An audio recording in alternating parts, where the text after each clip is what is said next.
Hey guys, it's Melanie from MelanieKham.com. Welcome back to my channel. Today's video, a new crochet blanket tutorial. Super excited to share this one with you. We are using the berry stitch, so this one is going to be called the berry blanket. And I love the berries. We did them in detail last week. And this video, I'm going to show you how to do this blanket. We have a little slip stitch border. These are the colors that I'm using. All those details are on my blog with ideas on how you can change your color palette. Wouldn't this be stunning in like a Christmas color palette? That would be gorgeous. Down below, the blog post with all the free instructions, extra tips and tricks for you. And also, if you make any of my projects, I would love to see them. I love seeing you guys put your own twist to it, your own color palette or slight modifications that you guys do. I love to see it. So be sure to tag me on social media. I would love to see and cheer you on. So let's just get right to it. Let's make the crochet berry blanket. All right, so let's get going. We're gonna make a swatch with a slightly thicker style of yarn.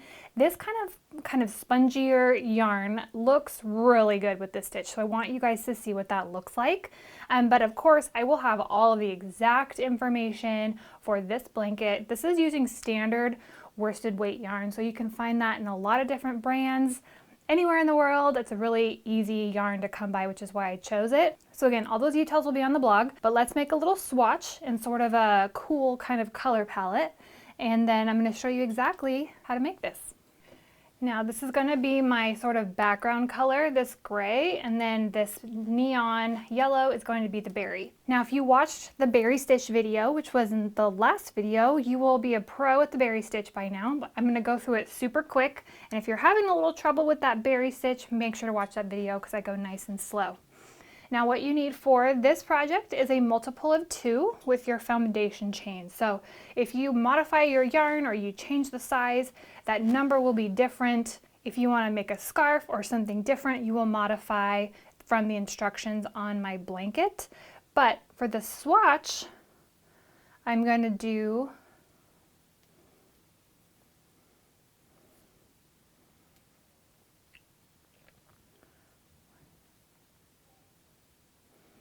So here's my foundation chain. It's of 22. Now for the blanket, I did a foundation chain of 164. So don't worry about writing all that stuff down. It's all written down for you on the blog post, but just in case you're curious and you're kind of following along with me, it's 164. So a note on the foundation chain, let the hook do the work for you. That way you don't have a chain that is too tight or too loose. Okay, so once you have your foundation chain done, you are going to single crochet in the second chain from the hook. So that is this guy here. Single crochet is insert your hook. And I like to go under 2 strands, yarn over, pull through, yarn over, 2 loops. Okay, single crochet. You're going to do that in every foundation chain all the way to the end. Okay, single crochet is going all the way off. Here's our last one. Create your single crochet. Okay, chain 1. Turn your work, and we're going to do the same thing again. Because I spaced out the berries a bit, otherwise it's maybe a little too much for the look that I was going for. So we need a few more rows of single crochet. There's going to be 3 rows of single crochet and then a berry row, 3 rows and then a berry row. Okay, so we did our foundation chain, 1 row of single crochet. So we're going to start row 2. So you're going to insert your hook right here in that first stitch, and it's going to be underneath this sort of V shape. And that's going to be in every stitch all the way across.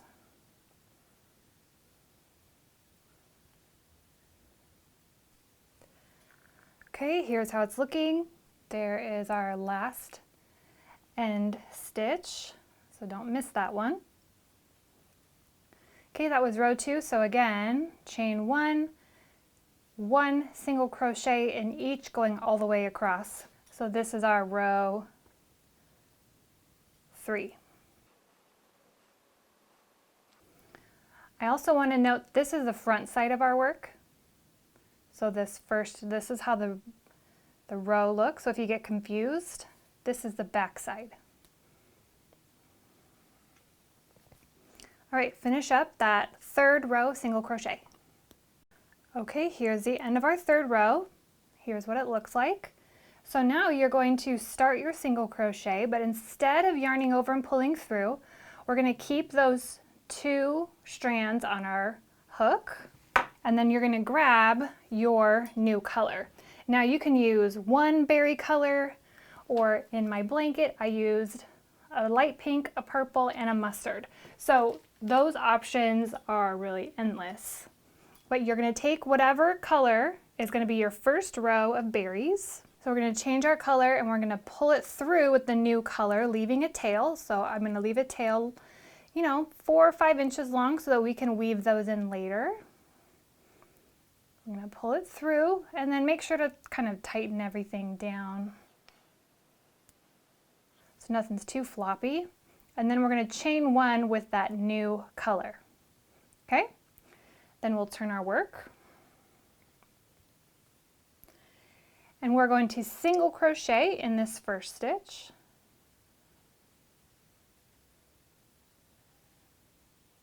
And now for the berry, which is yarn over, insert your hook, yarn over, pull through, 3 loops on the hook, yarn over, pull through the first loop only, yarn over, insert your hook again, yarn over, pull through. There should be 5 loops on your hook. You will yarn over, pull through all 5. That is our berry stitch. And then we're going to single crochet in the next stitch over to finish that up. All right, now you'll notice the berry pops up on this back side of the stitch, but remember where I showed you, this is the front side of our work. All right, so you can go ahead and cut this gray yarn because we're going to be starting the gray back up on the other side. So you'll see that here shortly, but same thing, we're going to leave a tail long enough to weave in. Okay, so we finished with our single crochet. Now we're going to do another berry, yarn over, insert your hook, yarn over, pull through, yarn over, first loop only, yarn over, insert your hook, yarn over, pull through, 5 loops on your hook, yarn over, pull through all 5, finish with a single crochet, and then we start our berry again. And we're going to do this all the way across. See how simple that is? Not bad at all. It's really easy, but it has a very striking look. And if you've been following me for any amount of time, you know that that is my favorite kind of crochet project. And there's that berry forming on the back side or on the front side. You're going to finish this going all the way back down.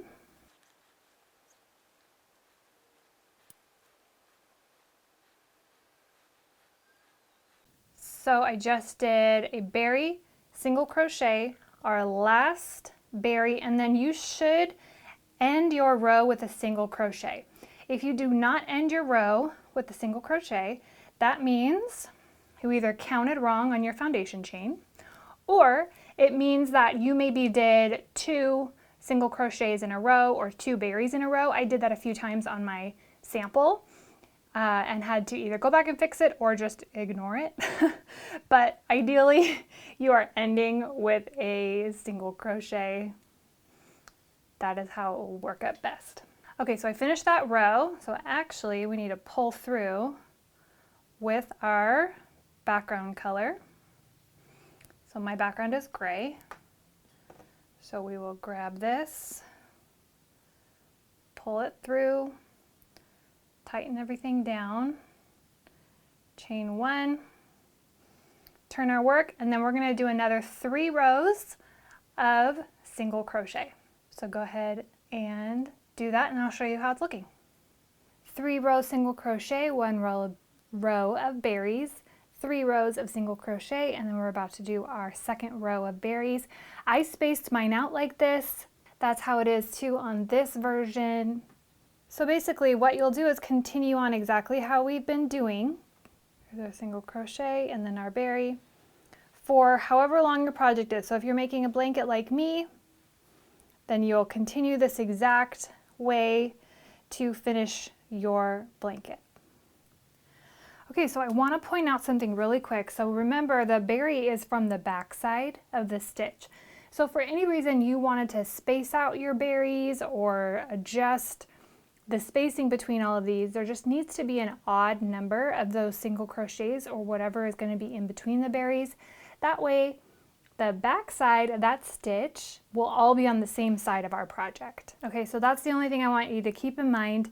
So now would be the time to pause the video or take note of where it is and come back once you're done with your entire project. So if you're making a blanket, go ahead and do that. You can do it pretty easily while you're watching a movie. This is a really great, simple project that doesn't require a lot of counting, which is super nice. So go ahead and do that. Come back here, and then I'll show you how to weave in your tails and do our simple border.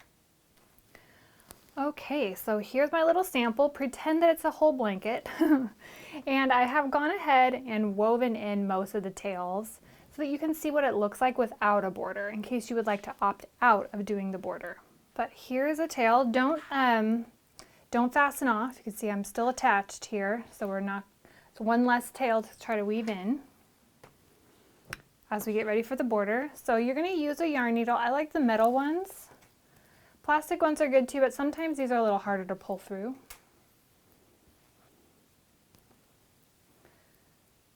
And then we're gonna, this is the back side, remember? So we're just gonna weave it through the back side of our stitches.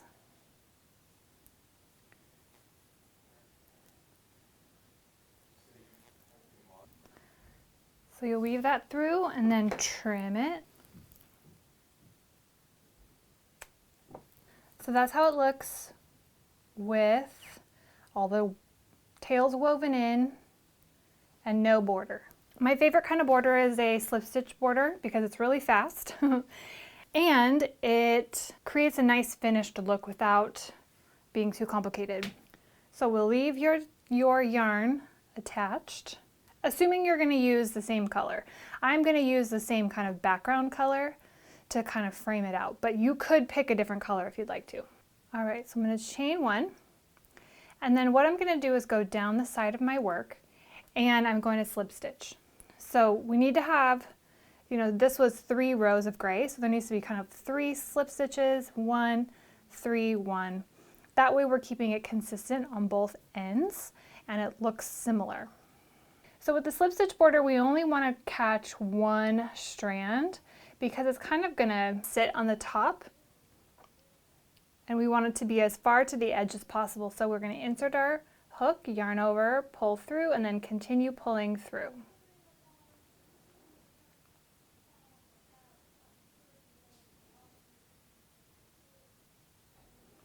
Insert, yarn over, pull through, continue pulling through. So that's how it's looking. And you're going to do that all the way around, and you'll just need to add 2 slip stitches into the corners to help it round over those edges. So in this sample that I made, this is actually a single crochet border. So if you would like a wider border, you could do that. Same exact principle, but you'll single crochet instead of slip stitch. And then here's the side with the slip stitch. Okay, so you're going to do that going all the way around. Let me show you the corners. That's how it's looking. Go down here at the corner. Sometimes it's hard to find exactly the strand that you would like to use.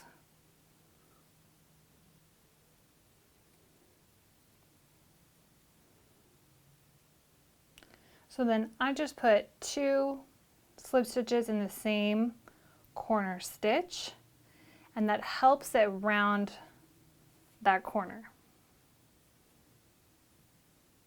So you're going to go ahead and do that for your entire project, whether you did a blanket or a scarf or whatever. If you did a blanket like me, it's going to be, see how nice it's going to finish it off. So go ahead and do your border, weave in all of your tails, and then you will be done. Here is my finished blanket. All right, what'd you guys think? Not bad, right? So fun. I love that there's not a lot of counting in this project. I could sit and watch a movie with my family or watch sports or pick it up and put it down and not have to sort of keep track too much in my brain, which has been really nice. And so this project is great for beginners, probably advanced beginners, not your first project, but if you've made a couple of blankets, you'll be fine to do this project. I hope you guys loved this video. Thumbs up, make sure to subscribe, check out all my links down below. I'll see you guys soon. Bye.